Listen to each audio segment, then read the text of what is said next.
Ahoy! Welcome back to Girl Historians. I'm Carly. I'm Blair. This is the comedy podcast where we talk about history and our girls. We're sitting on different sides of the couch. I know, very Not weird. used to looking at you this direction. I know. I have scoliosis, so I'm always like, I always forget that like my spine is like way better at bending one way and not the other. Which way? I guess that way. So, because I'm stretching right now, which is that nice. Okay, that's good. I think it's a good thing. I always forget that you're a scoliosis queen. I know the fact that I'm actually, I'm spine divergent. Spine divergent. I'm spine divergent. Sorry, the way that I know it's not interesting to the podcast listeners to hear about the cat tearing around the house. She's not like this usually. It's like the concept of a podcast. I do think it's me talking to someone. Yes. And it's not her. Mm-hmm. And the energy of that. Yes. No, there's something about cats where it's like they can tell when you have a conversation and they want to be a part of it. And she's pissed that she's not. And she's in on the energy of it all. The funny thing is, though, these mics are so good that you can't really hear the cat through them. No, you can't. Whenever so we just go back, did you hear that? And they can't. To silence. And they can't. No, they never can. They really never can. But it's just hard to I know that we should just ignore it, but she's tearing around in such a way it feels crazy too. But how are you doing, Miss Blair? Happy Halloween. I'm good. Happy Halloween. Yeah, we're recording on Halloween. Crazy. Not very festive. No, but we're going out tonight. That'll be fun. I'm excited to go out tonight. What's your costume? Girl, I don't know. Because Brendan and I were going to do this bit on a show tonight because I have a show tonight at 9 p.m. And we were going to do a bit and then it got scrapped because we weren't allowed to use fake blood. So I was going to be a vampire, which is so easy to just be a vampire. But now I have no costume because we're doing a different bit. We're going to do rap battles of history, but we're not going to research the historical event. That's funny. So we're just going to freestyle. That's Terrible always really, really funny though. I just think it's funny to be like, we're going to freestyle rap and then be unable to say and get choked up on the mic is very funny. It's a good show for that too. Right? Yeah. Yeah. Just any way to kill 5 minutes. Yeah. So I don't know. Maybe I'll just still be a vampire. I don't know. That's fun. He's going to be Batman. So as always, nothing I can which do everyone will will remember from the last year's episode with Brendan where he's dressed like he's dressed like full Batman. Yeah. That man acts like $80 is the most you can ever spend on anything. But this is very man coded because Reese and I are doing a costume and he's like, well, now I'll just have a costume forever. And the same thing he was last night. He was Wonka and he was Wonka last year. It's like there's nothing like a guy who doesn't really like costumes wants more than to just have a costume. Just a repeat costume. Yeah, I remember as a kid, my dad had a Scream mask and just wore that every year. Huge. I was thinking about that this year where I was like, I'm not going to do it this year. I might do it next year. Yeah. I think Scream is so funny. It's funny. It's so funny to be, I guess, Ghostface from Scream. Yes, Ghostface. The like, ah. Yeah, the mask. Because I remember it was such a kind of touch point, I feel like, from our age group growing up. Like there was always some fucking kid who dressed comes as to Ghostface. It's like acting foolish. And I think it'd be funny to be Ghostface. I just do think it'd be funny.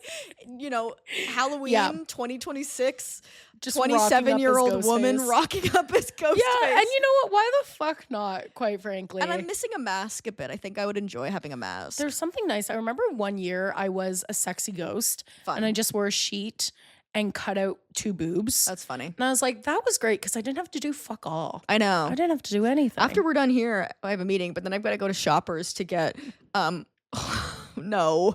Oh dear. No. Okay, she's good. She's good. Jenny was going to jump on top of the bookshelf, and the bookshelf has lots of tchotchkes on the top.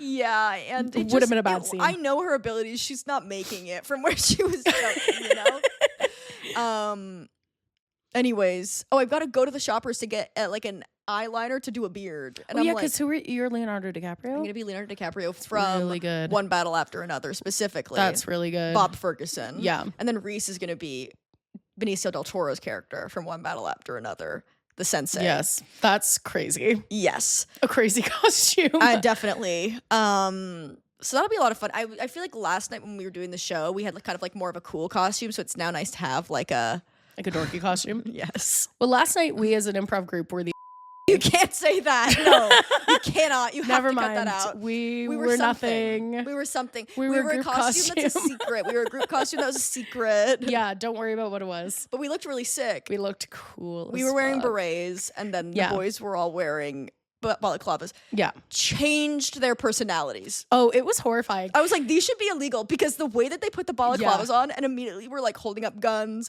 just taking in the green room, just taking the nicest boys in the world, just taking shots that were like, we've just robbed a bank. Yeah, they were taking pictures of each other with like gun poses. Yes. Like they were like, and at the improv show. Yeah, and I was like, at one point they were like, after this we should do something in these. I was like, what you do guys do something in these? Do something. They're like, we got to do something crazy.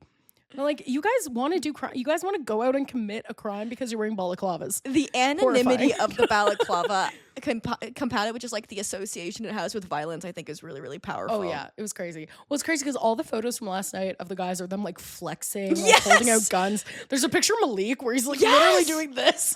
It's crazy. I'm like, are you guys okay? It changed them. It fundamentally changed them. Yeah. It was gender really affirming care. It really was. This is gender affirming care. To give a man a balaclava and let him kind of act like he's kind of tough. Act like he has a gun. Exactly. Just like kind of shooting around. Yeah, really horrifying.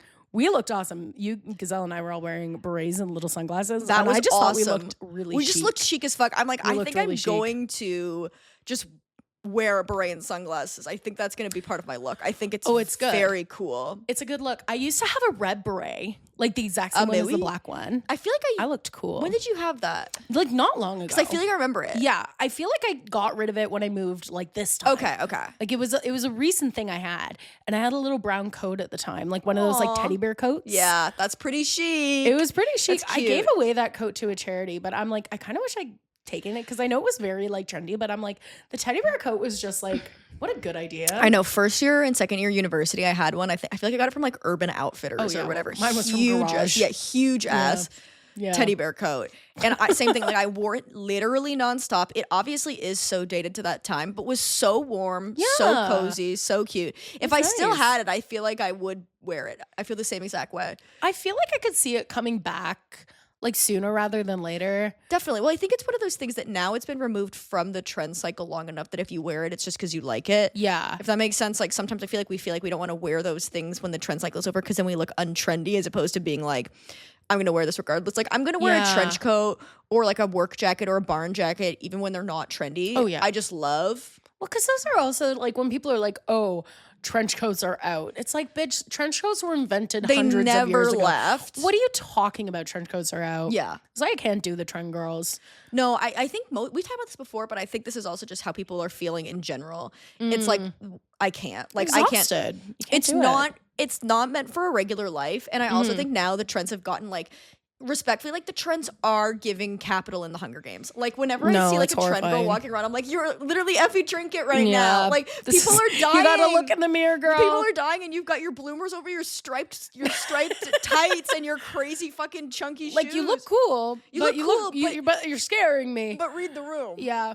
No, I also like feel like the fashion advice is getting kind of strange because I was looking up because I wanted to get a pair of like kind of like dress shoes. Yeah.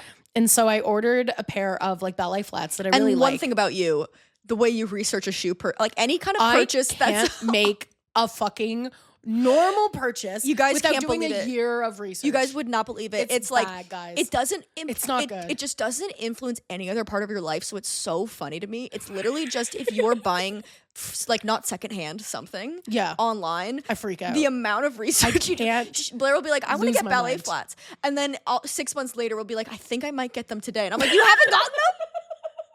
And you're like comparing and contrasting all these different things. I know. I don't know why I'm like, I need to get over it. Like, I need to do exposure therapy. I don't know. It's when I bought good. them, I was like, these are great. Yeah, because you did the research. Yeah. I did that, but like, I was like, I feel like these are just kind of the same as any other brand. It's just what a ballet flat flat is, yeah. Yeah. This is probably the exact same. Wow. They're just a normal brand. But you were looking at fashion girl advice? Oh, yeah. And they were like, well, because I want to get a pair of new sneakers in the spring. Yeah. So I'm starting now. That's good. Due to my timeline. I really like the ones that you have that I used to have. You have like those kind of, they're more gray off-white, but they're like Reeboks. Oh, yeah. I used to have white kind of cream Reeboks, and I wore them, same thing, I had them in university and wore them until they literally fell apart. And then I got the Sambas or whatever, and I do like, I have to wear my Sambas, same thing as a barn coat, where it's like, I gotta wear these. I have to wear these. You have to wear these. I begrudgingly fell for the trend, and now I've got to be like, it's not a trend, it's a lifestyle choice. But I do love those Reeboks. I feel like that's the perfect kind of white sneaker where it's not trendy. It's not associated with the trend, but it looks very chic. Well, yeah, I have a white Reebok now that I wear like a lot, and I actually thrifted them for like $12. They were like brand new Reeboks. Oh, amazing. Which is like the best. It's kind of what happened to me with the dress shoes too, because I finally ordered these ballet flats after like a year of research, and then I found a pair of $40 loafers. Yeah, the loafers. Like, well, she found $40 GH Bass loafers. They look chic as all hell. I'm jealous. They have no tread. But I mean, I love my Sperry boys loafers, but the problem with those is like they are falling apart. Like, well, because the kids' shoes don't stay together. Yeah, it's like, you know, the part where it's like the glue that attaches the shoe to the sole, it's coming apart. And I don't really wear my shoes. Like, I wear my shoes, but I don't. There's people I think who have certain kinds of feet. Yes. That break things. Like, it's just the way that they walk or whatever. Yes. I don't really have that. But they're, for little boy shoes, like, I am destroying them. And I'm like, I got to get new ones. But they are really comfortable. And I feel like the GH Bass ones are similar. Because I have the Doc Martens ones. And those really even hurt even when I've worn them forever and ever. Like, they are not walking shoes. And I feel like the GH Bass ones are like walking shoes. I definitely feel like I'm going into an office. Yes, office vibes. Because Christina has the Doc Marten ones, and we're the same shoe size. We're honestly pretty much the same size, which is really quite fun. Yeah, we don't really fit in the same pants, but her pants are fucked up and weird, so I would never wear pants. But pants are crazy. Buying pants, I've got to stop. Yeah. I've stopped myself. I'm not buying pants online anymore. Like, I cannot. It's horrible. I can't do it. I will always pick wrong. Yeah, but then it's like, I feel like it's like, where do you even go for pants? Like, if you were like, what store would you go to buy a pair of pants? I'm like, I could not tell you. No, I know. I'm like, Abercrombie? I guess, Levi's. Yeah, like, fuck, I don't know. I tried to get one from I tried to get pants from Uniqlo because they have the in-house, like, if you buy them online, you can get them hemmed. Yes. I sent them my actual measurements, and tell me why they showed up crazy ass clown pants. Oh God. Why are they short and wide? No. I don't know. And now I'm like, I don't know what to do with these. Culottes or whatever. Yeah, they look like culottes, but they're jeans. Palazzo pants. Literally. So I'm like, I guess I'm just gonna donate these. Like, I can't like, it's one thing if they're too big, I'm like, I can hem them. Yeah. If they're too short, you're cooked. They're just fucked up. Yeah. Yeah. Yeah. Anyways, you were looking for advice on your your new dress shoes. All I was just gonna say was that, like, they were like, oh, because I was researching shoes, and I actually think I know the shoes I'm gonna buy. What shoes? I'm pretty good at buying sneakers out of all the shoes. Yeah. Anything that's not a sneaker, I will spiral for a year before making a purchase. Yeah. I think I'm gonna get the Gola. Oh, I don't know. Gola. I'm not really a fashion girl. I don't know, but I'm not. I go to the store. There's one store near my house that everything in it is chic. Oh, so I go there and then I'm like, okay. These are the chic things. These are the chic things. Yeah. And so those running shoes are there. I was like, guess these are chic. I'll be getting these. Yeah. And then, but there was like an article that was like, instead of a sneaker, try a chic loafer. I'm like, those are not the same shoe. Well, I think not the same shoe. We forget that, like, a lot of people live in more kind of car-centric areas. I'm like, girl, I gotta It's the same thing with coats. It's like, I need a big ass coat. It's not going to be cute. Mm-hmm. But it's like, if somebody had told me, being like, look, your winter jacket is going to be the most expensive purchase you've made by far. Yeah. And you're not going to like it. It's going to feel bad. But by God, will it last you forever? And it's the warmest thing in the world. And sneakers are the same. And so are winter boots. It's like, it's worth it just to spend more. You're going to need them. Like, you literally need them. Because like, you're going to need, like, sneakers to just walk around all the time. Yeah. And it's like, it's the same way when people are like, you know, heels are back. I'm like, no, they're not.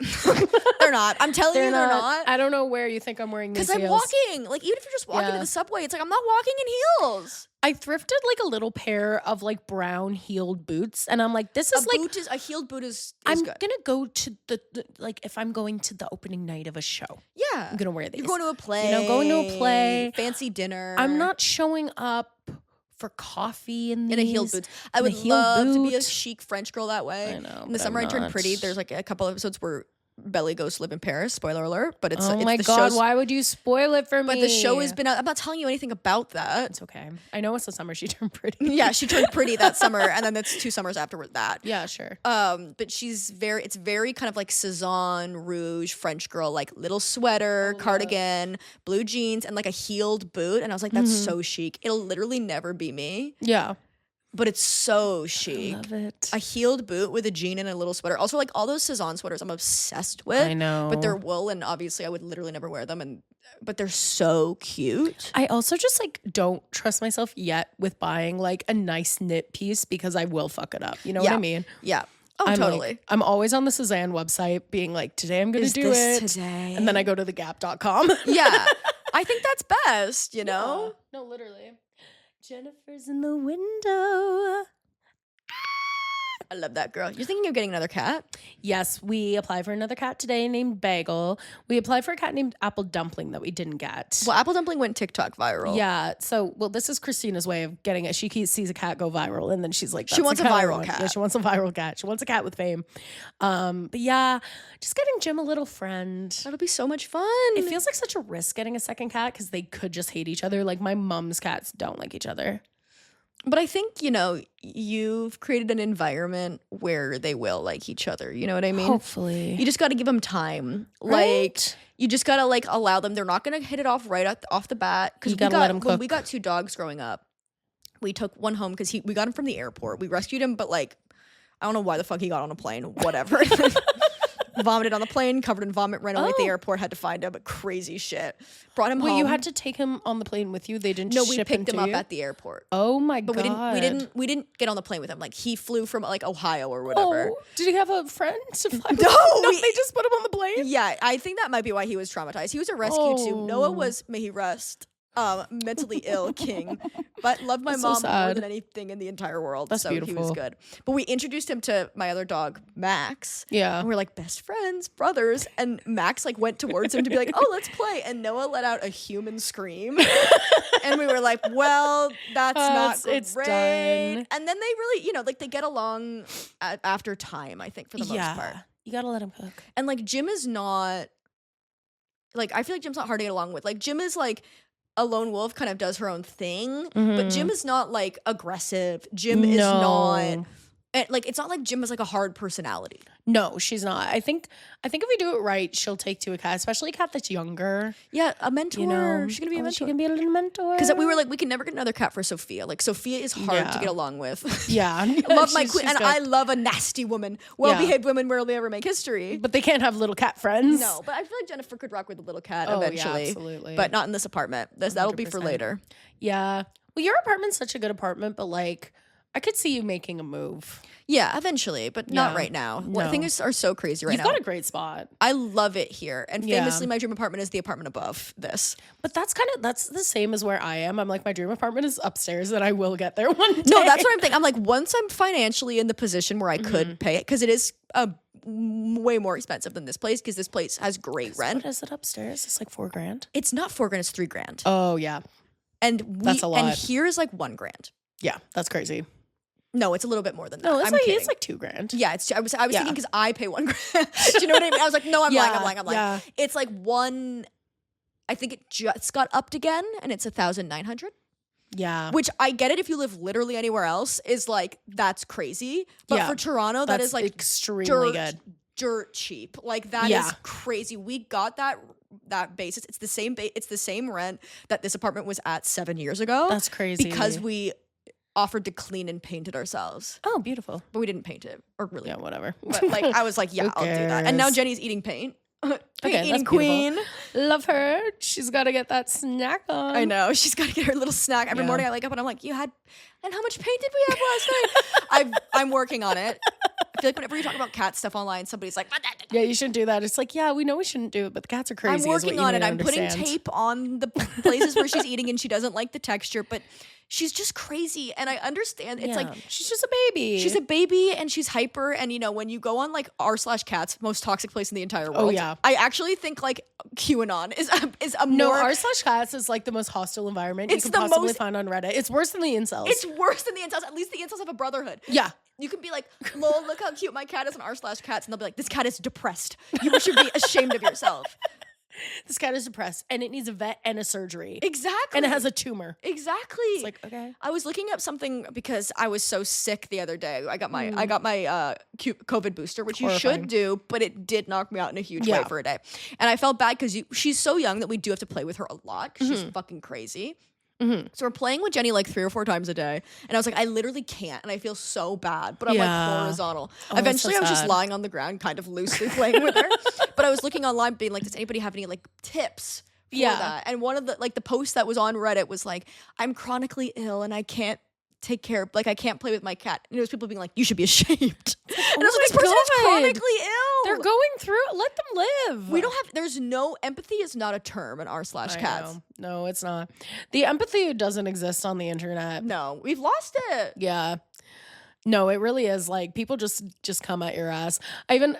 So my Frankenstein review went kind of viral on Letterboxd, really? which is not a good review, so I was pretty pissed off. Yeah, well, But- that's always how it goes. You're never I going know. viral for the shit that's clever. You're going viral for being first and kind of having not like a basic ass taste, but you know what I mean? Like, I'm like the funniest in the first like 100 reviews. yeah, totally. But someone on it was like, this joke would have been better worded differently. I was like, fuck off. This is my personal Letterboxd. No, it's not. You're not. Like, who cares? Like, who are you? Who are Shut you? up.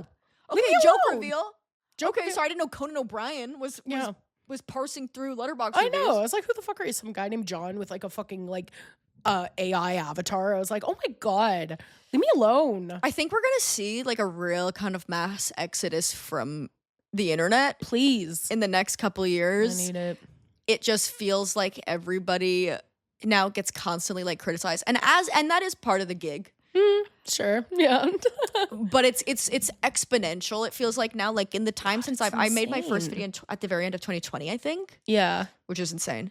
Whoa, 5 years? And the span in that time between like normal internet people being wild to now is like nuts. Yeah. It's like, I can't imagine being a newer creator when you have to read your comments and like get feedback and adjust, because everybody's vile now. Like, people are disgustingly and just criticize you all the time in a way that like, and this is not me going, woe is me, like I'm good, I'm not reading comments, so it's fine. I just feel for other people who still like need to go through that.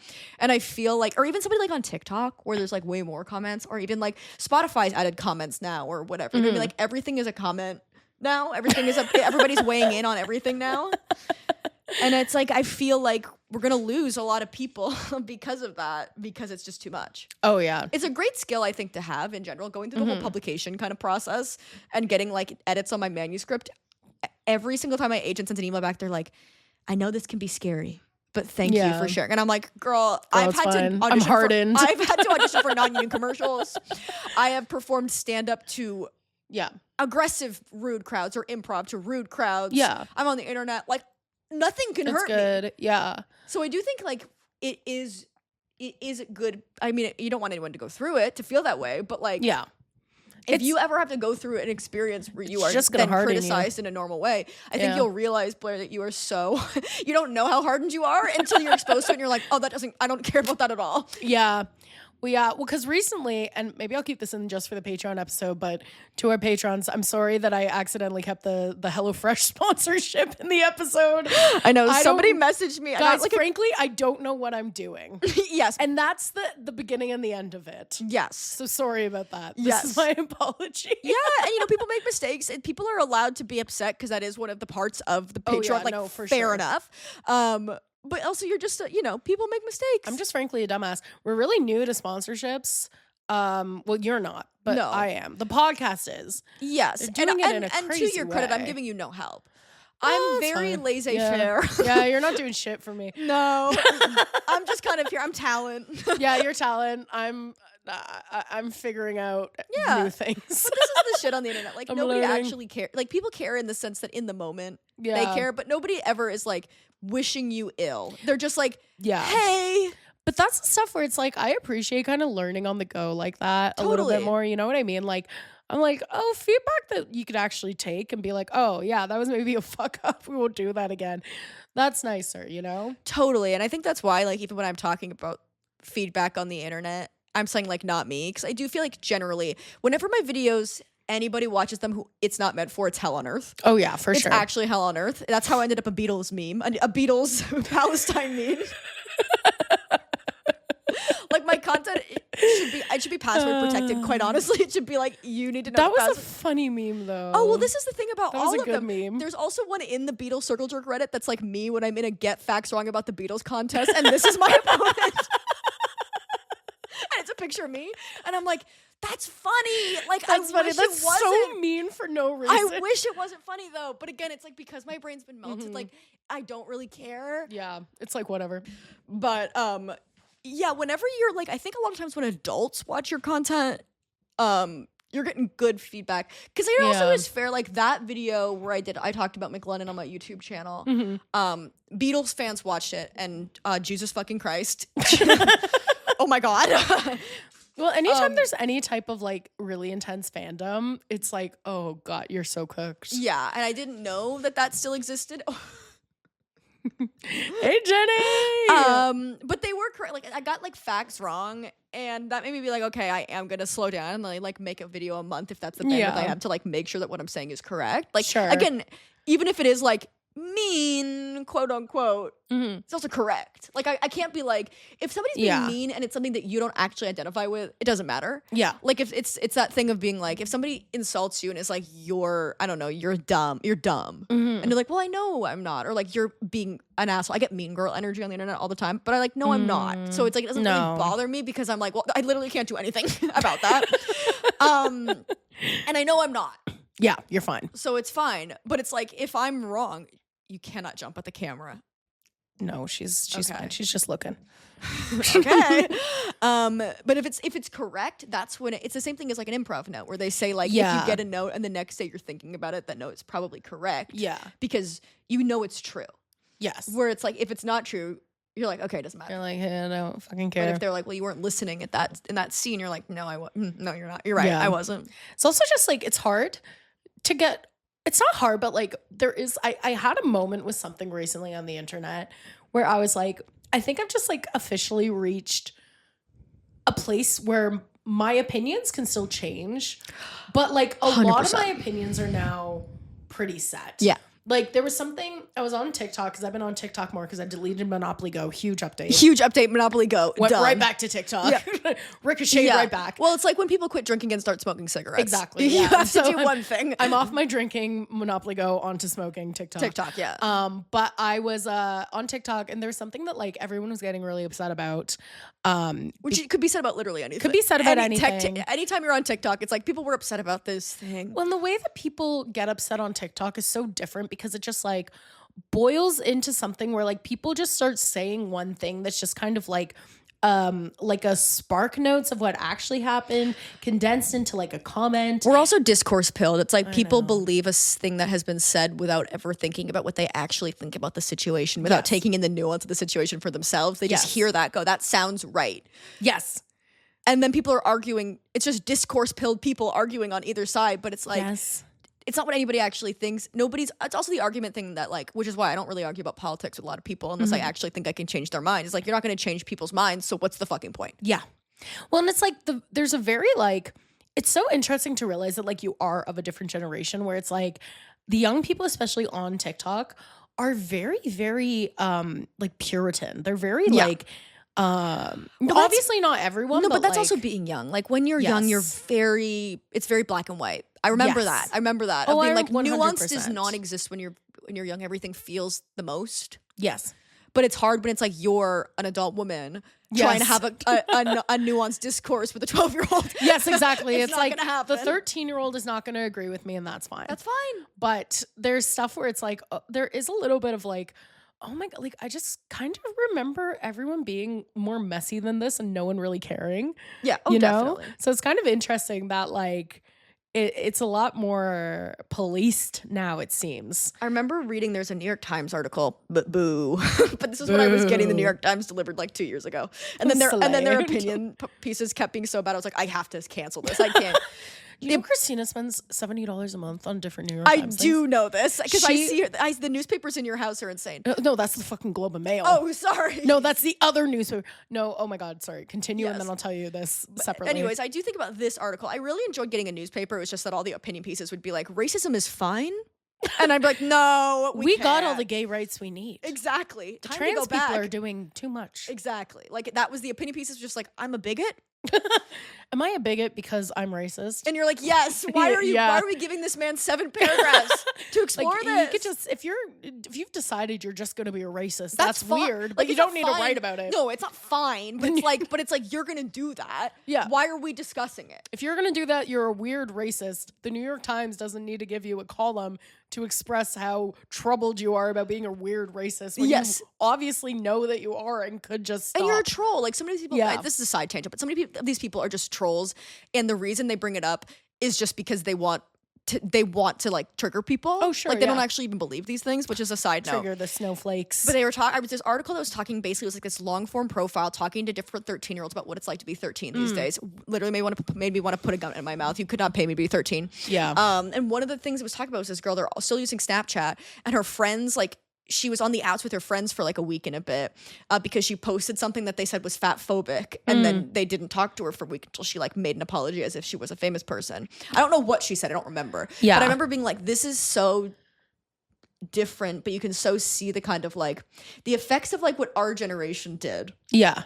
For political correctness and like, you know, trying to treat people better than like back when I was in school, people were using the R slur and saying gay. Yeah. You know what I mean? Oh, yeah. But then it's like the other end of it is like, it's just so different. Like I was like, whoa, this is such a different, I wonder what the psychology of that is of like now. Before, the meanness was kind of based in self-righteousness. I feel like when I was in middle school, it was about being like, fuck her. But it wasn't based in being like, she's a bad person. Yeah. It was almost based in this like power struggle where you knew that you wanted power as opposed to being like, you're problematic. I was like, that's kind of crazy. Like I just have never experienced that. Like that's insane to me. Yeah. I don't know which ones, I think probably, I don't know. I don't know if it's good or bad, but I was like, that's insane.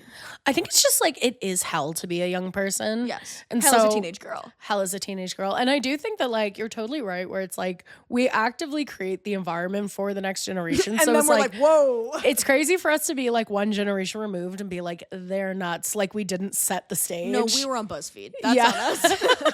We were on BuzzFeed doing like which Gossip Girl am I quizzes. Yeah, we were doing we were reblogging Ruth Conda Forever on Tumblr, you know. Ruth Conda Forever. You know, and then I stood up and everyone clapped or whatever. Yeah, exactly. Like that was, we did that. Because what was it, milk phobic or something? What was it? There was one, I just remember there was one where they were on the bus and something happened. And then I said this thing, and then somebody stood up and clapped, and then everyone stood up and clapped or whatever. Yeah, that's cool. And it's cool to have moments where everyone stands up and claps. And that happens. And that happens to me a lot, but I know for other people it's really hard. Oh my God, have you listened to West End Girl yet, Lily? No, I haven't. Girl, please, we need to talk about it. It's crazy. Do you know the lore? I don't know the lore. I'm going to listen to it. There's so much music. I just got into Kneecap. Huge. I've been listening to a lot of, I've been going through it's just been Olivia Dean, Kneecap, which is crazy. But the lore of it is so, the lore of West End Girl is so insane. Yeah, my music rotation right now is West End Girl specifically, album start to finish. This is the one where he sent her that note that was like, you should be bad in this play because if not, I'll hate you or whatever. So, okay. I don't know all of it, but basically the lore is that Lily Allen and David Harbour met on Raya and they start dating and they get married. Raya. Sorry, I'm obviously didn't get approved. Never signed up for it. I remember Emma used to be on it, and Emma, when Andrew Garfield was in town, because Andrew Garfield's like one of his friends was playing Harry Potter and the Cursed Child like 5 years ago, whenever when it opened in Toronto. Also the same opening that J.K. Rowling went to, and Anya Davis and her friend, who is a trans woman, walked up to her and said, "We love you so much." Just to kind of, I think, trigger, just to do a bit of psychological warfare on J.K. Rowling. A visible trans woman just being like, "Hey, love you, girl." And J.K. Rowling's like, "What? What? What?" But anyways, she matched with Andrew Garfield, but he didn't match her back. That's so funny. Continue. Rude. They met on Raya. So they get married, they like start a family, whatever. They move to New York, and he, I guess, like asks for an open relationship, right? And then just proceeds to have like long-term emotional affairs with women. Because the whole thing was like they could have an emotional relationship if he paid for sex or something like that. Like if it was in some way like it was just sex. If it was just sex, but he was doing long-term emotional affairs. Yeah. And basically just him kind of like lying and cheating to her. But like I'm going to look up this note while you're telling me this. Yeah. It's one where he's like, hope you don't win the Olivier Award because then... or like hope you don't win a bunch of these awards because then I'm gonna be jealous and hate you or whatever. Like men are insane. Love your husband. This or is the same kind of thing as the Dax Shepard thing of being like, or did you see this Kristen Bell thing where she was like, happy 7 years or whatever, however long they've been together, 10 years, to my husband, who said to me the other day, lots of men kill their husbands, but I haven't killed you, or something crazy like that. That's insane. And I'm saying this as somebody who is in a who's in a relationship that is, you know, straight. Straight people are not okay. No. But the crazy thing about this album is that like she just chronicles it. Like she just like puts it on blast in such a crazy way. And basically he has an apartment that he says is kind of like a studio. Like he goes there and like does work or whatever. And he's just like having affairs with women there. Insane. Okay, here's the note. So this is her opening night of a play. Yeah. He's an actor, she's a singer, but she got into acting. Yeah, she got a lead in a play in the West End. That's why she's a West End girl.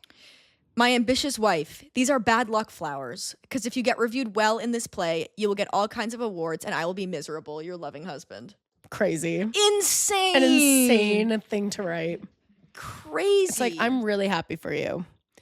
Hope you fail because I'm so happy for you. I can't, like, I don't even have anything to say. Like, I can't even think, I have just nothing else to say besides, like, that's insane. But this is what I've heard of people being like, you know, so much of, like, she just says it outright. She's like, this is exactly what happened. This is the timestamps. These are the, like. Yeah, she's reading out, like, voice memos, like, or, like, DMs and stuff. That's really messy. She cooks. And it's like very chronicled very, very well. But so I have that on repeat. Also been listening to a lot of Kneecap, but that's not new. No. But I've been listening to like Duckworth. Like I've been listening to rap. And then I'm also listening to a lot of metal and hardcore. Oh, cool. 'Tis the season, I guess. Weird music. Yeah, I'm looking and seeing if I'm listening to anything else. I've listened to a lot of the songs because we went to a bar after the Jays game on Saturday and there was karaoke. Oh yes. Blair destroyed singing Do You Believe by Cher. Love that song. Actually destroyed the vibes at karaoke because afterwards everybody else was just trying to reach that high. No. But I had like those songs there was that song. Me and Ghazal sang Dancing in the Dark. That was awesome. Somebody else sang I'm Not Ready to Make Nice by the Chicks. Somebody else sang all these things I've done by the Killers, which is a great song. I think that's the best song ever written. It's such a all good these song. things I've done by the Killers. I know. I've got soul, but I'm not a soldier. So stuff like that. That's amazing. I pitched Kneecap for our first movie club. Oh, I watched the first half. Oh yeah, but I would rewatch the first half and then just wait and watch the movie. Right, that's fine. That's fine. Yeah, it's good. But then we have to invite others. That's fine. That's the basis of the movie club that we're kind of trying to make. People. Is like it's me, Blair, and Ghazal, and every month we're getting together to watch a movie, kind of like a book club. Yeah, we can have guests. But we can have guests if people want to come. Like if we decide we're watching Pride and Prejudice and people are like, oh, I want to see that, they can come. Yeah, they can come. But like also if we think you're going to ruin the vibe, you can't. You're cut out. I've realized that Pride and Prejudice is maybe my favorite like classic story of all time. It's so good, dude. Should we take a break and then? Yeah, let's take a little bop and then get into it. Amazing. Yes. So today we're doing the second part of our Kennedy kind of conspiracy theory assassination. This is not the conspiracy theories about the Kennedys. This is specifically about the assassination of JFK. The first episode we were just kind of talking about some overarching things like the magic bullet theory or the second shooter on the grassy knoll, those kinds of things, tampering with evidence. Today we're just going to talk about kind of go through the list of conspiracy theories of who people think did it, basically. Okay, I love this. And whether or not there's any kind of like possibility of that, really. Yeah. Yeah, that's basically it. Okay, stunning. So it'll be a little less info heavy. It'll just be like, well, this one. Who did it? Yeah. I think it was the Illuminati. Exactly. Well, and it could be. So the first theory is the shadow government theory. This suggests— I agree. Yep, and you're already in. I'm in. And this suggests that a secret or shadow government, including wealthy industrialists and right-wing politicians, ordered the assassination of Kennedy. Sounds like the freaking Illuminati. It's basically Illuminati did it, you know, or maybe but a rose by a different name would still smell just as sweet. These issues, and I want to hear what you have to say about it, but like any theory that's ever like this, I'm just sort of like, I just don't think the organizational skills are there. No, I think that here's where I land on most things. I think if there was any kind of actual proof that Kennedy was assassinated by some kind of organization, I do genuinely think Donald Trump would have released it to distract us from the Epstein files. That's such an astute observation that you've made, and I can't stop thinking about it. So the fact that none of it has been released leads me to think that sometimes, you know, the Sherlock Holmes thing of like sometimes the easiest answer is just the answer of you militarize your entire population of young men and then give them no mental health, you know, and that's resources, cool. and then they shoot people. Like I don't think there is a shot. I also think like The shadow government is the government. Yeah, they're just the one thing. They're just there. Yeah, like they don't have to be shadow. Yeah, and there's people who just are who they have, like, influence or whatever. Obviously, kind of the room where it happens from Hamilton vibes of like politics are not always decided in these buildings. They can be decided decisions over dinner. Are happening over dinner. Exactly, decisions are happening over dinner. Or at the golf course. The golf course. Mar-a-Lago. People who are wealthy donors might be like, well, I'm an oil baron and I'm going to donate to your campaign if you don't stop oil or whatever. It's getting a whole chunk of the food pyramid. I just think we milk. would. Yes, exactly. Milk and cheese. The dairy farmers of Canada. We salute you. No, we don't. We Fuck salute off. you, dairy farmers Canada. We don't. Just kidding. Our NRA. I'm trying to start a fight. Yeah, you want that dairy farmers of Canada spawn so bad. I can't wait. You want to put it in the Patreon so bad. I want free milk and cheese. But yeah, I just think like the way I feel about most of these things is like we would just kind of know by now. This is a conspiracy theory that people have been obsessed with for so long. But then again, it's like you hear like weird stories where it's like this woman was searching all this stuff about the Kennedys and then she got murdered and her files got stolen. Where I'm like, it could be something, but I don't know. It could be something. I'm sure that they don't want people looking too deeply into it. Here's the thing. I'm sure that some level of conspiracy happened in the JFK assassination. I just have trouble believing that there's a huge group of people running the government in a shadow. Running the government in the shadows. I think that it's just the people running the government. Yeah, definitely. I think that's total possibility. We'll get into theories like that. The one that I do think is shady is the Bobby Kennedy assassination. I actually do think there was a conspiracy there, but we'll have to talk about that separately in a different episode. There's so many fucking guys. I'm like, what do you mean you lost the door? What do you mean? How do you lose a door? How do you as a police department lose a door? Yeah. Well, once I lost a door, but that's separate. Okay. But you're not the closet door. You lost it? Yeah, I lost it. Where did it go? I don't know, girl. But how did you lose it? Was it not attached to the hinges? No, I took it off the hinges and then it went away. Okay, interesting. It's okay. Sometimes these things happen to girls like me. True. The kind of thought of the shadow government theory is basically that like Kennedy's death allowed for policy reversals that like allowed the military to escalate its involvement in Vietnam and also not kind of like Kennedy was trying to kind of end the Cold War and kind of bring together, at least like enter talks more with the Soviet Union. Yeah. Okay. But there's no proof of this, but again, that's the theory. Yeah. The next one is the military-industrial complex theory. In a farewell speech given by U.S. President Dwight D. Eisenhower before he left office in January 17, 1961, he warned Americans about the power of the military establishment and the arms industry. He said, "In the councils of government, we must guard against the acquisition of unwarranted influence, whether sought or unsought by the military-industrial complex. The potential for the disastrous rise of misplaced power exists and will persist." He's not wrong. No, he cooked with that one. Yeah, he... Rare Eisenhower W. And who? So some conspiracy theorists have argued that Kennedy planned to end the involvement of the United States in the Vietnam War and therefore was targeted by those that had interest in a sustained military conflict. People make money from war. War is good for business. Again, this is kind of similar to the shadow government theory, but the idea that like Kennedy was going to end the Vietnam War and people wanted the Vietnam War to continue because war is good for business. Well, yeah, this is something that I buy into a little bit more. Yeah. Because especially kind of like you build so much of an economy off of like the Second World War and then you kind of have like an era of peace and this like, fuck, how long can we sustain this? Totally. You know? That I buy more. You know, your country's been at war forever, realistically, you know? Yeah. Insane. We were trying to think about, Reese and I were trying to think of genuinely, England, the country of England, besides World War II, when have they been on the right side of a war? Because they bravely followed the United States to Afghanistan. Brave. And obviously we're both reading Say Nothing. Yes. Flopping in Ireland. Absolutely, you know. Yeah. Just doing like, and you know, World War II, yes, Hitler was bad, so that was correct. Yeah, I would say they were helpful in World War II. But what besides World War II have they ever been on the right side of a war? World War I? But was there even a right side of World War I? Yeah, World War I is like such an interest of mine because it was such a like nothing war. It was kind of like the last everyone died. War fought of like kings. Yes, very much so. And I maybe I'll cut this out, but I feel like it's like pretty agreed that if Germany had won, we wouldn't have had the world. Yes, because it was like the country was so poor. Yeah, it put them in a terrible position. No, I learned that in history class, so I think that's correct. I feel like that's fair to say. Obviously, we can't go back and say how things could have been as well. Like, there's no way of knowing what would have happened, but I feel like a lot of this is the thing where it comes to England. I feel like England did so much infighting. It's hard to say, like, which part of England was fighting which part of England. I mean, the colonizers kind of vibe. I feel like anytime they're in a colonial war, they're on the bad side. Yeah, because they're doing the colonizing.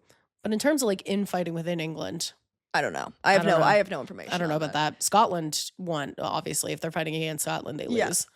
But if Yorkshire's fighting against anyone, Yorkshire should win.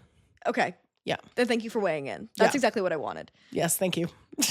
So on the military-industrial complex, former United States Senator Ralph Yarborough said in 1991, had Kennedy lived, I think we would have had no Vietnam War with all of its traumatic and divisive influences in America. I think we would have escaped that. Yeah. So, and according to author James W. Douglas, Kennedy was assassinated because he was turning away from the Cold War and seek negotiation and peace with the Soviet Union. Damn. So I think that could be true. Yeah, I could see that being true very much so. Yeah, like, or, I believe that, like, with wars specifically, so much money is at stake that people would be like, no, let's keep it going. Because also people kind of forget this because it's kind of a fake reason why we got into the Vietnam War. But the Vietnam War was a fight against communism. Yes. Right? So it's like... And the spread of communism. Which we care about. Which we need and it spreads. Which we need to be getting in there to do. That makes sense that we're in there in Vietnam. It's like when you pop a pimple and rub it over your face. Yeah, that's now like it's spreading. Yeah. That's spreading. That's spreading. You're going to get more zits. Exactly. Yeah, just like communism. So it's all kind of communism related in a way. And the fear of communism was so rife at this time, which we know from all these other things. Yeah. Like... It does seem like that could be true. Well, and it is one of those things where you think about like the United States history of just going into like South American countries, like kicking out their leader and installing like a dictator. We're here now. Yeah, we're very similar to that. And it's sort of like, I think we'd be foolish to think that they wouldn't do that here. I agree. I think that's a smart thing. The CIA. Which a lot of people do think the CIA killed Kennedy, of course. Yeah. Which, maybe. Maybe. We're not confirming or denying anything on this podcast. I can't say no. But. Okay, the next theory is the Secret Service conspiracy theory. The House Select Committee on Assassinations, which was the group put together after when Kennedy was assassinated, they put together kind of a panel to look into it. Yes. They said that there was no conspiracy. Then years and years later, they put together the House Select Committee on Assassinations, if you don't remember from the last episode. And they basically said, like, there probably was no conspiracy theory, but the original panel did not have enough evidence. Yeah. They kind of rushed it. They had kind of preconceived biases that they wanted met. Yeah. And they did that. Yeah. So that's just what the House Select Committee on Assassinations said. And they reported that it investigated alleged Secret Service complicity in the assassination, but concluded that Secret Service was not involved. Okay. Interesting. But the reason people think that the Secret Service was in some way involved because there was no action taken by the agent in the right front seat of the limousine to cover the president with his body, which is Secret Service protocol. Where if you're getting shot at and I'm your Secret Service agent, I'm supposed to cover you with my body so I get shot. That's crazy. Yeah. That's a crazy job requirement. Yeah, I mean, and fair enough. I'd be like, no. No thanks. I don't think so. No, thank you. The primary function... No, that's all normal stuff. That's just I made the sentence too long for no reason. You're trying to meet the word count. Yeah, exactly. The primary function of the Secret Service was to do so. There is also stuff that I'd cut out because I do think it's overly complicated. But basically along the lines of like apparently the Secret Service was told that day to keep a lower profile. And then some Secret Service agents said that they didn't. But there's sometimes, when you're just like reading something and you're like, this is a lie. Like the way it was told in this article, it might be true, but it felt very much like one person said it at a dinner party because he was a former Secret Service agent and wanted to have a fun story. And then all the other ones were like, he never said that. And then he kind of has to dig down, like kind of double down. Yes. Like that was the vibe I got from that. Well, it's like kind of how it's like, I just feel like this happens all the time where it's sort of like, well, I told you this, like, oh, you broke a glass. I told you that the glass was slippery today, like. It's like okay. Who was it? Is it Seth MacFarlane who was like, I was supposed to be on one of those planes or whatever. But I slept in, and let me tell you, if I was on one of the planes that was going to hit the Twin Towers, things would have been a little different. No, you're combining two things, which is Seth MacFarlane was actually meant to be on the plane, but then he was hungover and didn't take it. Thank God. And then it was Matt Damon who was like, if I had been on those planes, things would have been a little different. Which is objectively, that is the level of so funny, of unhinged behavior I demand from my celebrities. Like that is so funny. No, it's good. It's also just like, it's so funny when you actually think about celebrities, because like knowing so many actors, being an actor just like truly is just like a blue collar job that you can get a lot of notoriety for. Yeah. So it's like having someone who's just like functionally like a blue collar worker who just like gets very famous and is now asked to weigh in. Yeah, it's just weighing in on 9/11 roguely. And we're taking that kind of headline. We're like, Matt Damon would have stopped 9/11. Yeah. Because he says so, and he was in Good Will Hunting. Yeah. Was it Matt Damon? It was Matt Damon, right? It could have been, or someone else. No, I feel like it was Wahlburgers. I feel like it Mark was Mark Wahlberg. Wahlberg. Yes, because Matt Damon generally has better politics than. No, he's chill. He's pretty chill. Yeah. Then Mark Wahlberg is insane. Well, Mark Wahlberg is crazy. I Do you remember he had the burger restaurant? I was just saying Wahlburgers. I was like, that's how I remember him, because of Wahlburgers. What a crazy. They used to have it across the street from Second City when I was in teen conservatory. I went there one time and it was not good. It's not. That's not what it's for. It's not about like $22. Yeah, it's Chuck E. Cheese. Like it's like you're not going to Wahlburgers for a good burger. You're going to Wahlburgers to go to Wahlburgers. I low-key love the Chuck E. Cheese pizza, but that's because there's something wrong with my taste. But there is just stuff like that you're just like, this is like, there's just certain kind of shit foods that every single person will have and be like, I will bow down to that. Well, I've said this before, but I do have an affinity for any food that kind of tastes fake. Yeah. Yeah, because there's a comfort to it, I think. Yeah. It's like, this isn't real pizza. Yeah, this is something else entirely. This is microplastics made by a animatronic it's a credit mouse. Card. Yeah. They have them back there it's working. A credit card. They have it back there working. They have them back there working. Put in a yeah, damn he's shift. sweating. He's sweating into the pizzas back there. Okay, the next theory is Cuban exiles. Yes, agreed.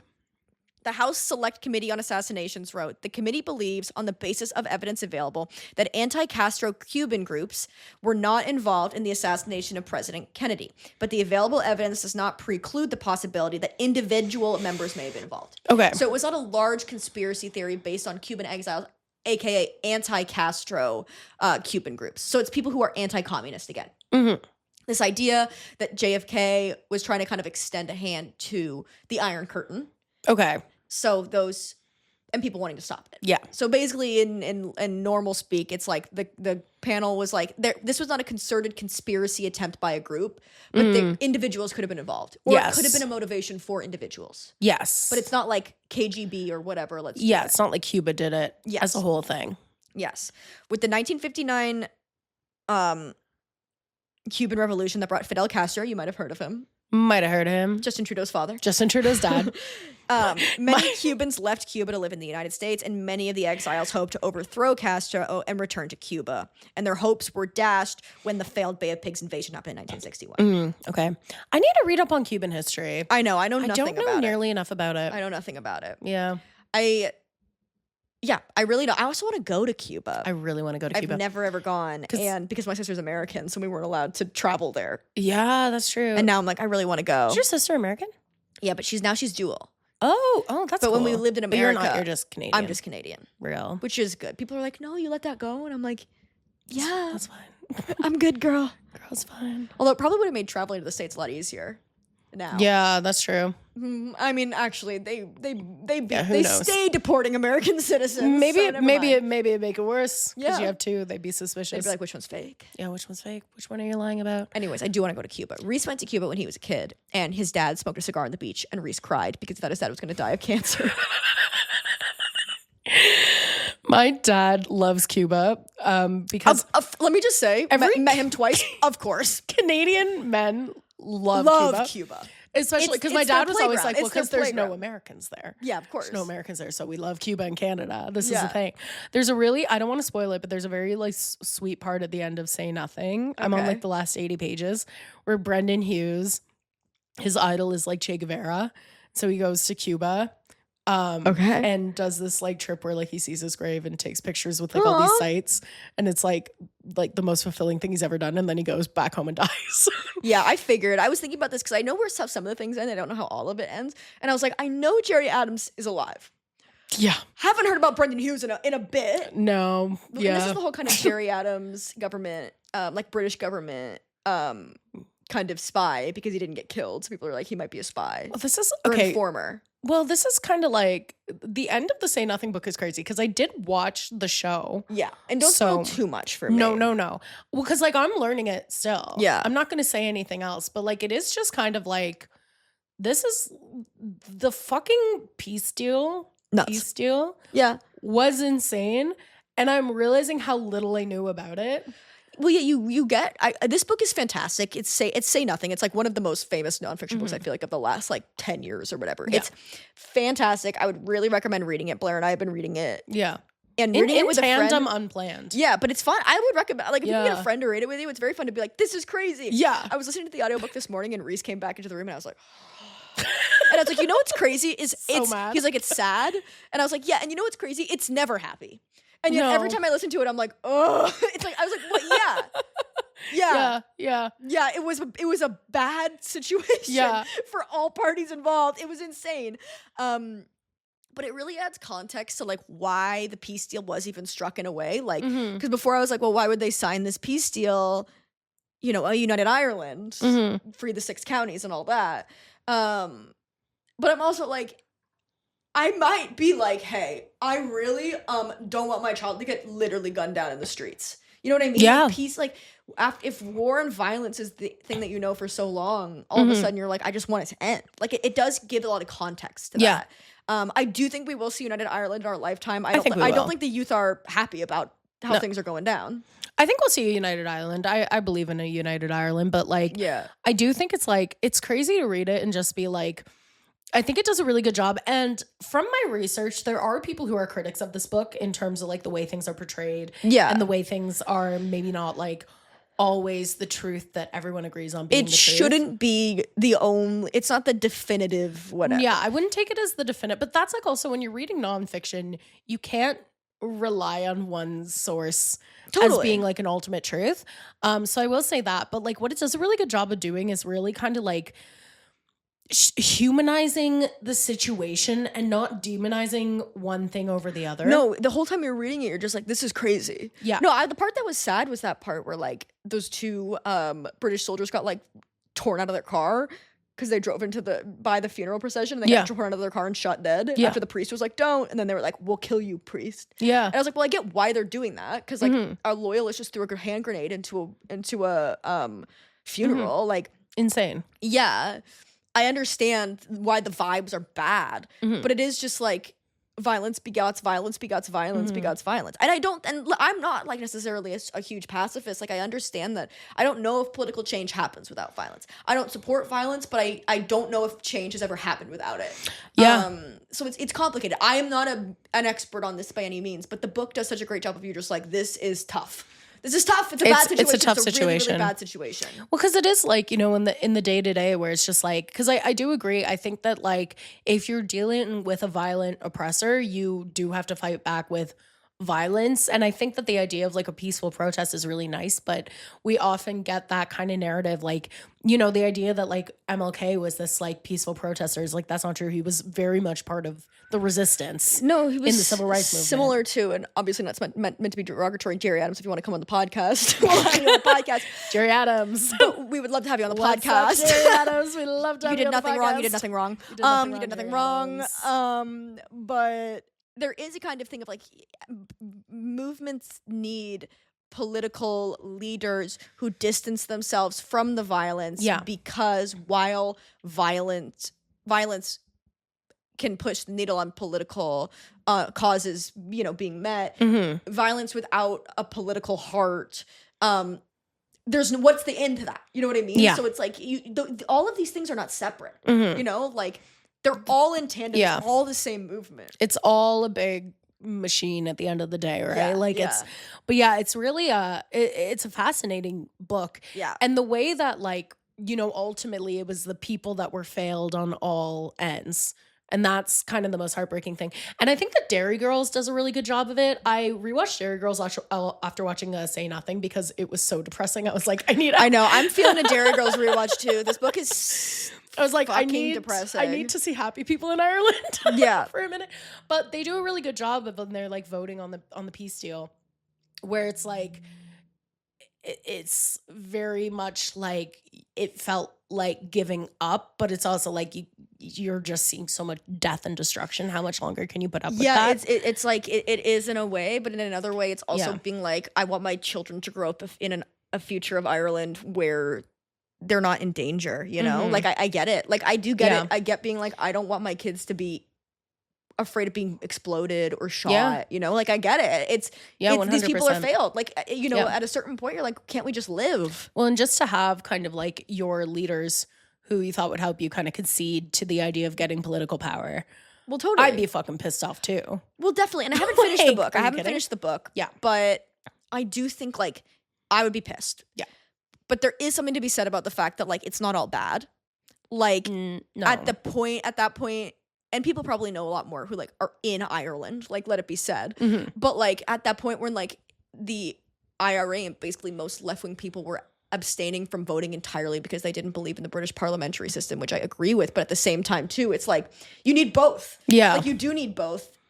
But also, then, people who are interested in politics more often than not are just out for them. It's so complicated. Like, the idea of like the way that politics makes people function is so not human. Yeah. It really is. Like, it's even not to relate it back to JFK. Yeah. But it is kind of like the way that people are like, oh, well, like we could do this thing for like, if the government is meant to help people live kind of like cohesive, good lives. Yeah. But then it's like, well, we want to keep us in a war because that's what's going to help business and that's what's going to help us. Like, fuck, that removes such a layer of just like humanity yeah, from it's it. Insane. It's nuts. And that is government, which is why, like, because again, I've been on TikTok, but I saw this girl who had moved from somewhere to Canada. I can't remember fucking where, but like, she was saying that like the Canadian government's really nice to hear about because as much as like our government is deeply flawed, we aren't quite like, we're just like not exciting in a way that's kind of like good. Yeah, I feel like it's like the Swedish government. Like, we're off doing our own thing. Yeah. So it's like, even if they're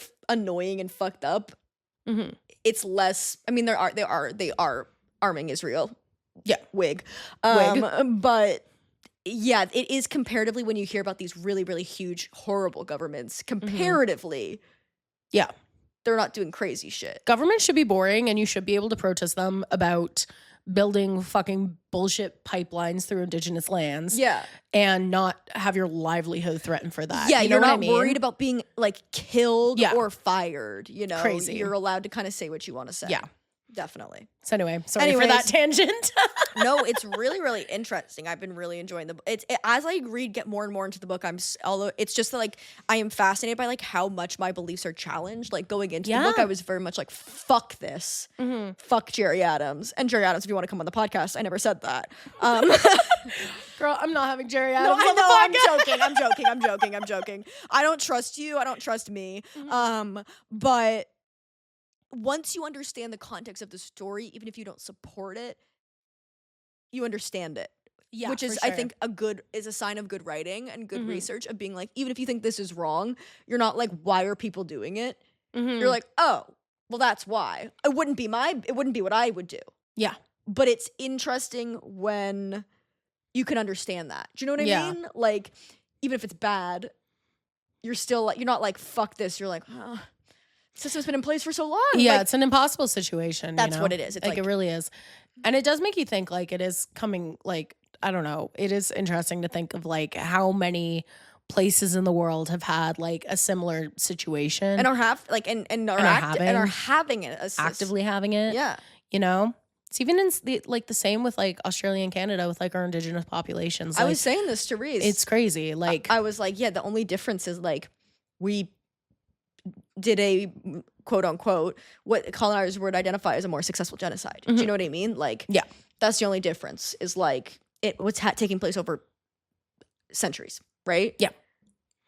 Crazy. So depressing. The next Anyway, the next conspiracy theory. Speaking on that, the next conspiracy theory is organized crime. Ooh. In 1964, the Warren Commission, which was the first commission, they found no evidence linking Jack Ruby's killing of Lee Harvey Oswald to any broader conspiracy to assassinate the president. Yeah. So if you are just listening to this episode for the first time and have no kind of prime on the JFK assassination, JFK, waving from his little convertible in Dallas, gets shot from the Texas School Book Depository floor by Lee Harvey Oswald, sniper style.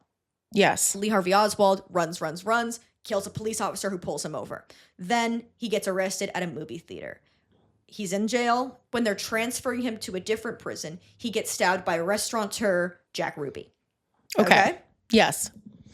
The commission concludes that there is no organized crime kind of angle on this. Because Jack Ruby had connections to organized crime. Yeah.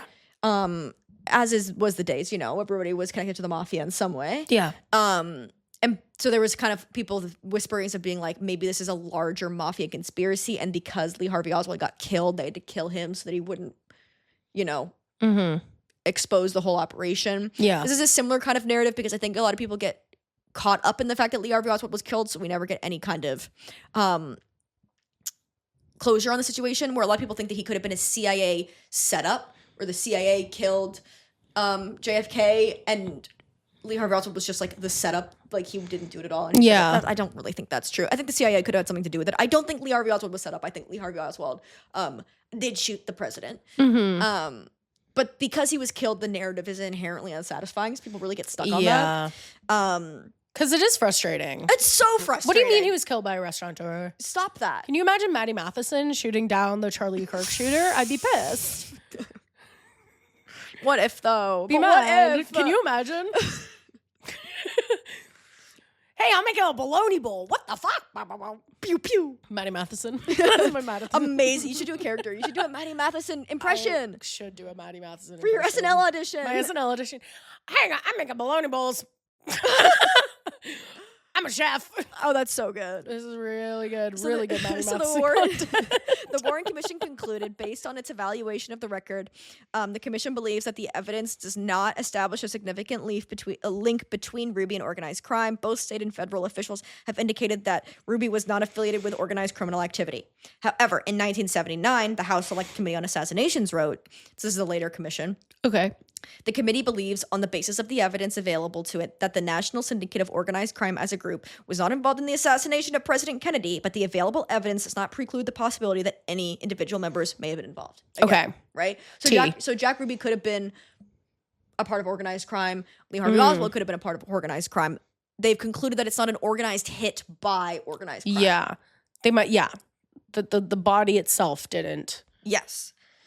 Robert Blakey, who was chief counsel for the House Select Committee on Assassinations, would later conclude in his book, The Plot to Kill the President, that New Orleans mafia boss Carlos Marcello was likely part of a mafia conspiracy behind the assassination, and that the mafia had the means and opportunity to carry out the assassination. So this is one of the members of the things thinks it is organized crime. Yes, okay. The New Orleans, I think, Italian mob.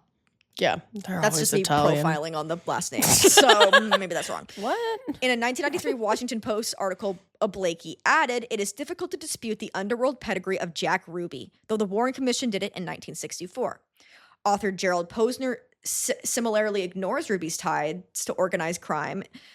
His relationship with Joseph Campsey, the number 2 man in the mob in Dallas, is even more difficult to ignore. So basically, Jack Ruby is connected to the number 2 man in the mafia mob in Dallas and friends with the mafia mob in New Orleans. So he is involved in the mob in some capacity, right?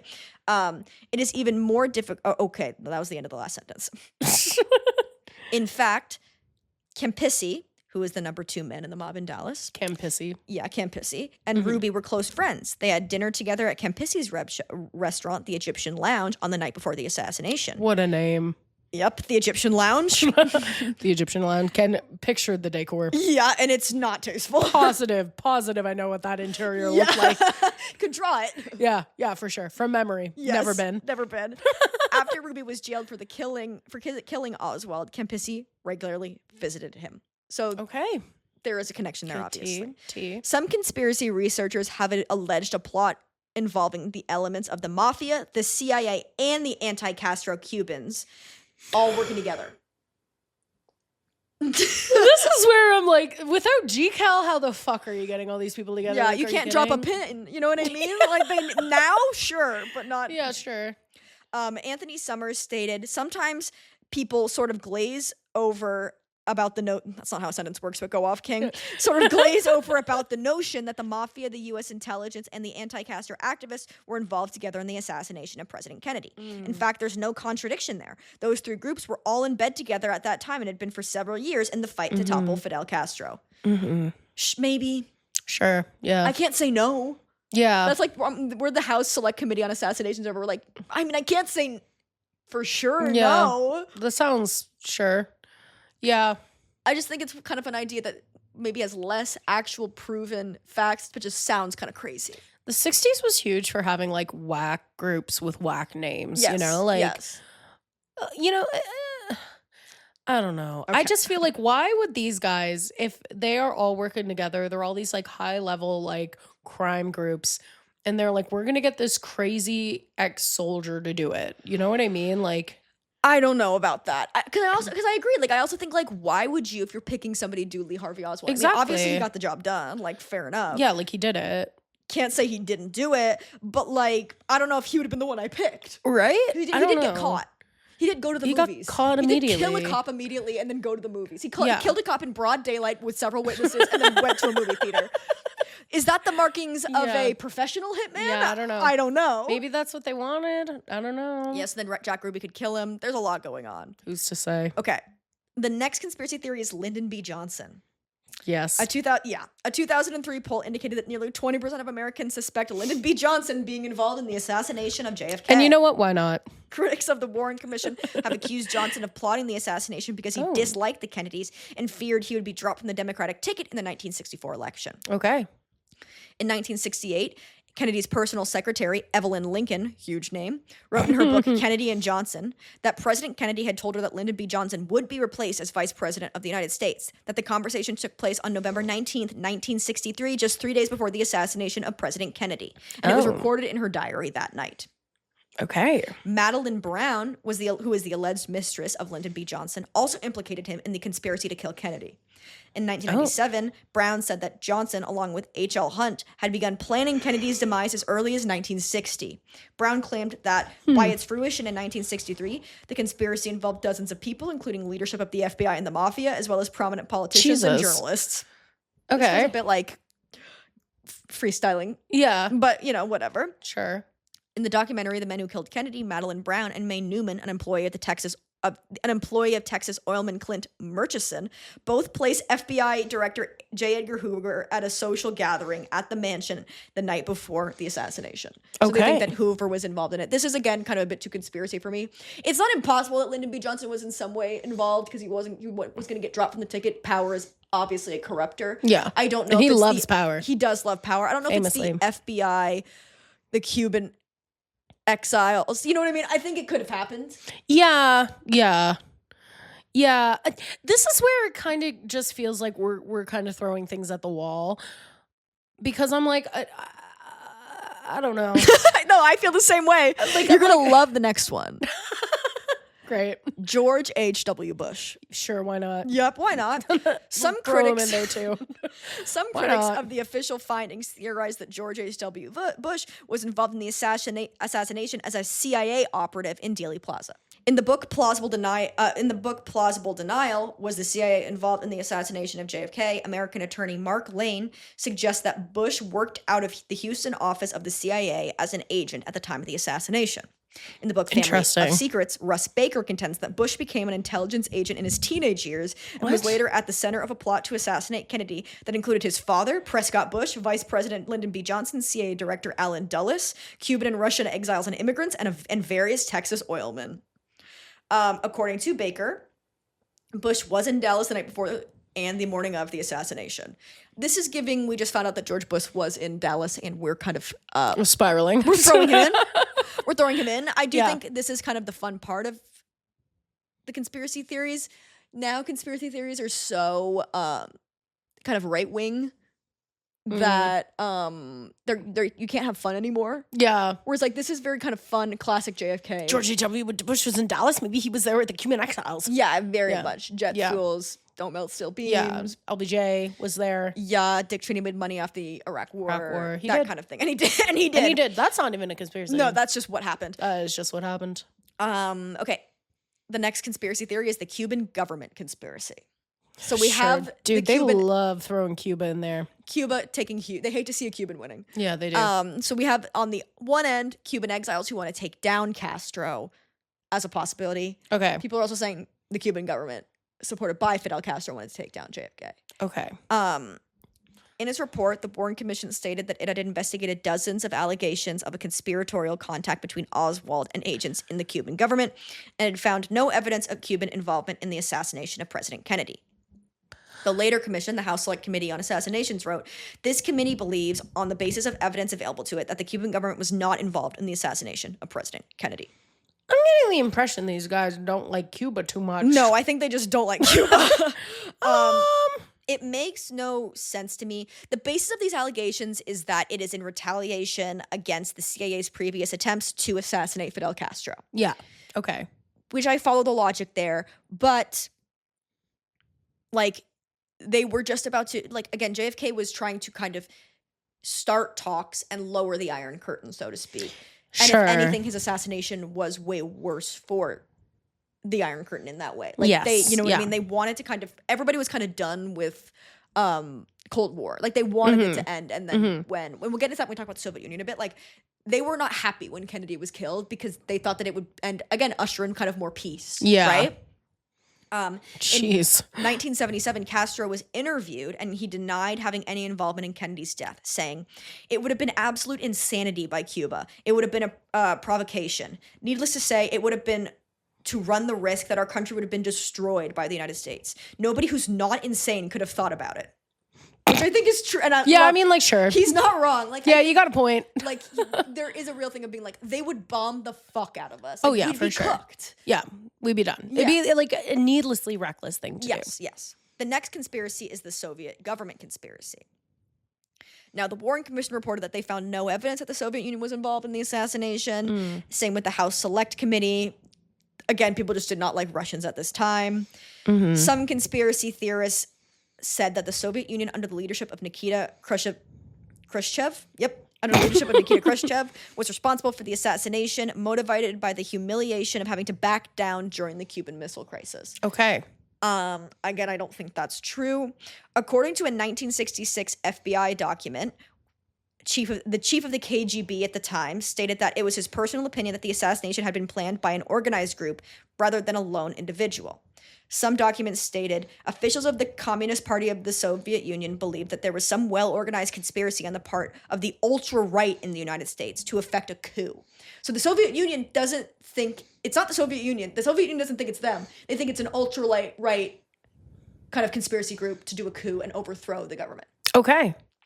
They also feared that some anti-communists would use Kennedy's assassination as an excuse to end negotiations with the Soviet Union. Yeah. Which I think is correct. Yeah. Yeah. So I don't think that's correct. Okay. I don't think that the Soviet Union had anything to do with it. I think Yeah. there's also like, I read a bunch of the released JFK assassination papers when I was really sick before we even started doing this season. Just for fun. There was just a lot of times like the Soviet Union like rang bells in memorial to Kennedy. Like they really thought that he was going to usher in like an era of peace, and they were quite sad that he died. Yeah. The next theory is the Federal Reserve. The fucking Federal Throwback Reserve. to the Titanic, bro. This is same in the Titanic. What the fuck? I know. Jim Marrs, in his book Crossfire, presented the theory that Kennedy was trying to rein in the power of the Federal Reserve, and that forces opposed to such action might have played at least some part in the assassination.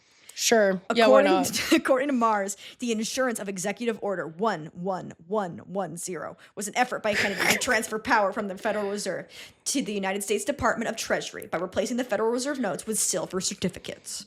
Actor and author Richard Belzer named the responsible parties in his theory to this theory as American billionaires, power brokers, and bankers, working in tandem with the CIA and other sympathetic agents of the government. I literally just heard beep bop beep bop beep bop beep bop. Yeah, it's beep, just beep, people beep, like people money. really want to believe Billionaires. This does happen. I have no proof behind this. I'd have to research it. Anytime the Federal Reserve comes up, I'm like, could be anti-Semitic. Like, you know what I mean? It kind of feels that way. Because I don't have any proof about this. Rothschilds. It feels very much like people controlling money. The people who have control a shadow government. Like, it feels kind of anti-Semitic. So I don't. Yeah. I don't think this theory is real. I also just don't really care about the Federal Reserve. I refuse to fully learn or understand what it is. The amount of times my dad monologues at me about it, and I still have no fucking clue. Like, are they reserving money? I think it's like a bank. Yeah, sure. It's a centralized bank. Yeah. Yeah, for the country. Great. That's run by the money people. Who are evil. Okay. The final. The green gods. You're gonna goblins. die. Yeah, you're gonna die at this last theory. Can't wait. The Israeli government theory. Yeah. Okay, sure. I believe it. Yep. Done. Yep. Okay, it's that one. Immediately not? following Kennedy's death, speculation that he was assassinated by a Zionist conspiracy was prevalent in much of the Muslim world. Among these views were that Zionists were motivated to kill Kennedy due to his opposition to the Israeli nuclear program, that Lyndon B. Johnson received orders from Zionists to have Kennedy killed, and that the assassination was a Zionist agent. According to Michael Collins Piper in Final Judgment, the missing link in the JFK assassination controversy, crazy book title, shorten that shit. None of these books titles have felt Shorten that shit. Shorten that shit for sure. Yeah. Israeli Prime Minister David Ben-Gurion orchestrated the assassination after learning that Kennedy planned to keep Israel from obtaining nuclear weapons. I have no information on whether this is true. I think in general, obviously the Israeli government is bad. Yeah. It's so hard when discussing conspiracy theories to know if this is because of genuine concerns of the government having a nuclear program or because it is anti-Semitic. Do you know what I mean? Yeah, the anti-Semitism is hard to clock. I have purposely learned like as little about Israel that I can. As an act of defiance. You are brave in your ignorance. I'm brave in my ignorance. I know about the conflict and its creation. End of list. Yeah. I just feel like a lot of these are on the same kind of wavelength of like these countries had something to like hate about Kennedy and then they killed him. I just don't think a country killed Kennedy. That's the thing. I don't think people antagonize America secretly because it's such a risk. You've got to be like doing 9/11. Do you know what I mean? Like it's gonna, if you're going to antagonize the country, you're going to do it in a very big way. You're gonna do 9/11 or you're gonna like I think it's way more likely. Okay, here's my ranking of likelihoods. Okay. I think likeliest of the conspiracy theories, this isn't necessarily what I believe, it would be like an inside job. Or that it's like CIA, Lyndon Johnson. Yeah, because I'm like military industrial complex. Yeah, I also just think that like if you can say one thing about the States is that their security is like pretty airtight. So especially like in the 60s. Yeah. I don't think that you're going to be able to get away with anything that like the government's not going to pick up on. Yeah. So I think it's way more likely that they would have done something, or if another country was involved, they kind of ushered it along. You know what I mean? Yeah. Or they didn't do anything. Yeah. Like I think a lot of these conspiracies is like, oh, they didn't do it, but like they knew it was happening and they didn't prevent it. Yeah. Yep. You know, I think it would have been in their interest for LBJ to be leading during the Vietnam War. 100%. Open the door for Nixon to get in there. Yeah, exactly. Like, I think it definitely put us on like a different political trajectory. Yeah. That definitely benefited capitalism and took away from the peace of humanity. Woo! Yay! Yeah. So, but I'm not really convinced by these like country I agree. theories. I'm pretty in line with what Castro said of just being like, you would have to be clinically insane to do this. Yeah. Yeah, that's kind of how I feel. I'm just a little bit like, I don't know. Yeah, there's no way to know. I mean, this is the thing about the Kennedy conspiracies. It's like, if you were to ask me in conversation, I would be like, I think it was kind of what you said. I think that I don't think that Lee Harvey Oswald acted alone. I think there was a second shooter, even though I do think it's weird that they wouldn't have caught him, which leads me to believe in some way it was an inside job or something like that. Yeah. Maybe. But then I talk myself out of it. Do you know what I mean? Like, yeah, I do think there was probably 2 shooters, but I don't know. Like, I don't know. And yeah, any conspiracy theory about this, for the most part, besides kind of the larger governmental ones, which I don't think are legitimate, any kind of just like rogue groups or like an alt-right kind of group trying to take him down, like, I could be convinced. Like, it switches on the day, you know? Well, it's like I recently finished ContraPoint's video on conspiracy that I've been watching for a year. Huge. And it is like, and we've talked about it on the podcast before too, where like it's comforting to believe that there's some sort of like higher order or conspiracy that's making things happening, as opposed to like the actual horror that like things are just like random and that like it just takes one guy with a gun to literally change the actual outcome of American history. You know, like it's stuff like that. There's so many things going on behind the scenes that aren't necessarily like plotted or malicious, but like just end up feeling like conspiracy, but actually it's just because of like there are so many things in place that would end up for something like this happening. You know what I mean? Totally. And like we hate the randomness of everything. Randomness is horrifying. It's terrifying. So we go out of our way to actually construct these batshit ideas of how it actually all goes together. And when you think about these conspiracies, like, you are right, like, in reality, conspiracies are almost more of a manifestation of like humans' need for control. We're like, actually, we're building this patterns. thing that was senseless was meticulously planned. Yes. When it's like, or Lee Harvey Oswald was mentally ill. Yeah. And that's way scarier because then that could be any guy on your street. Yeah.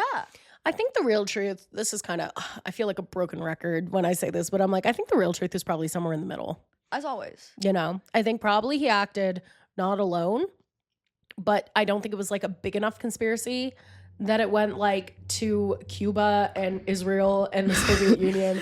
Like, I also think crazy blunt rotation. I think that's also kind of like part of like the American exceptionalism of it all, where it's just like other countries just like straight up aren't really thinking about you as much. Well, and also like you're a terrifying military power. Like, people are not going to antagonize you because you are known worldwide for wanting to for destroying a country. Like, they are terrified of you. Like, they're not going around being like, oh, I hope they don't, they're picking on us. No, they're like, they're gonna kill us. Don't do that. They're gonna kill us, please. Yeah. I also wonder, like, when you're thinking about like a mystery book, a lot of times like a really good mystery in a book is when somebody is kind of investigating one mystery, and that ends up being more straightforward, but it reveals a greater mystery. Yes, Knives Out. Yes.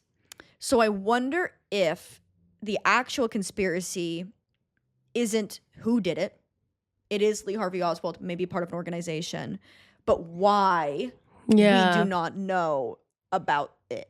Do they know what happened? That's such a good point. Like, maybe that's the greater mystery. But again, I'm still narrativizing it. I'm still putting it through the only way humans know how to metabolize information, by putting it into a kind of box.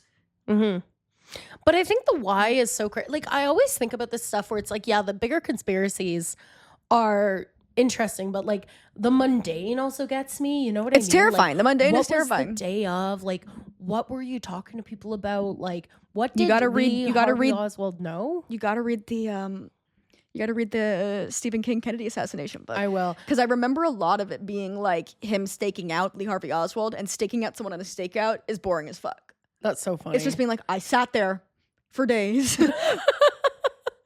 I know. I want to read that because I'm also like, I'm ready. That should for be my the first Girls book. Historians book club. Yeah. 11. What is it? 27. Yeah. I should know this. It's the date, but me and numbers, me v numbers, me v numbers. Carly is not numbers, good. me v words, everything. It's beautiful. I want to read the other one that the guy who wrote Say Nothing wrote, which is about the Empire of Pain, which is about the what fucking families? It's the people who got everyone hooked on fentanyl. That family. I don't know. I want to read that. That sounds good. He's a great writer. Yeah. Because oh my God, what the fuck is it? This family name? I hate them. I hate this family. I hate this family. I mean, my Let's Make This Tragedy About Us was me asking which one you believed. So I feel like you kind of hit it. Like, kind of like, what is it? You know what I mean? Yeah. Sackler, the Sackler family. Okay, well, we don't like the Sackler behind family. Purdue Pharma. Boo. And the opioid crisis. They like actively encourage the opioid crisis. Well, yes. To get people to profit off their drugs. And not to be that person, not to take a brave stance, the opioid epidemic is not good. It's not good, and we all act like it's not happening. That's the craziest thing. Well, this goes again to our kind of need for control and the randomness of life being terrifying to us. Of like, we like to moralize suffering. Right? It's the same thing. John Green talks about it, I think, in the Anthropocene Reviewed, about the idea that, like, or it might have been in Everything is Tuberculosis, but this idea that, like, we think sickness, like, when something like cancer happens, like, oh, well, they weren't healthy, so it's fine. Yeah. When it's like, it's random. Like, we like to be like, well, I would never get hooked on drugs because I'm a good person. When it's like, that could literally be you.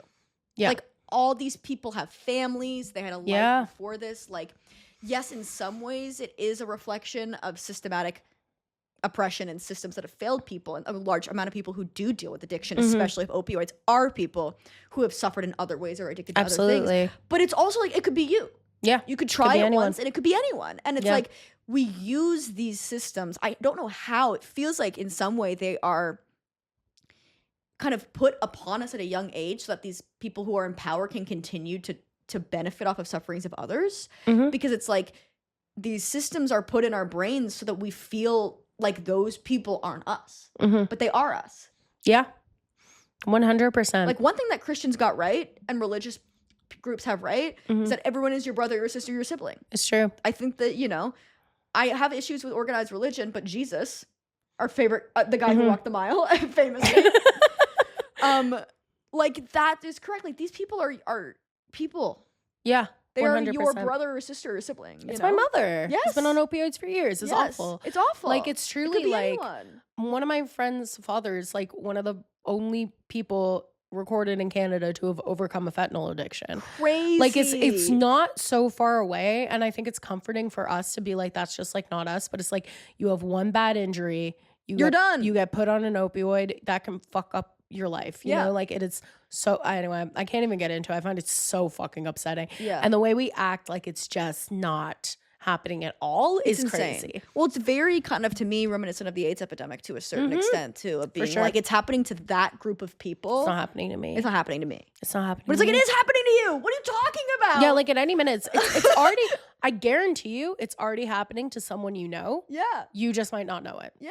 It's happening to someone who's closer to you than you think. Yeah. And that's the tea. I mean, you know, I don't have a Let's Make This Tragedy About Us to kind of bring us back up from our opioid. But happy Halloween! Happy Halloween! Let's do one for fun's sake. I can make another one up here. Yeah, let's make one up together, but we'll say the chant first. Okay.